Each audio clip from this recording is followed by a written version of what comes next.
ప్రపంచములో అన్నిటికంటే మహా గొప్ప అద్భుతము ఏమిటి? ప్రపంచములో మహా గొప్ప అద్భుతం ఏమిటి? What is the greatest wonder in the world అని ప్రవక్త చెప్తున్నాడు.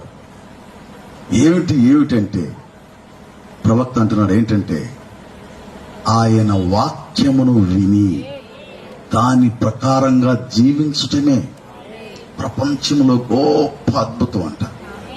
ఎందుకండి వాక్యం విని దాని ప్రకారంగా జీవిస్తే అద్భుతం ఏంటంటే, దేవుని వాక్యము ఎవరి యొద్దకు వచ్చునో వారే దైవములు. నిజంగా గొప్ప అద్భుతం అది. నిన్ను అంత సులువుగా నువ్వు దైవముగా మార్చబడ్డం అంటే దేవుని వాక్యం విని దాని ప్రకారంగా జీవిస్తే ఆ గొప్ప దైవంగా పరలోక జీవిగా నువ్వు మార్చబడ్డం అనేటువంటిది ఆశ్చర్యం కాదా?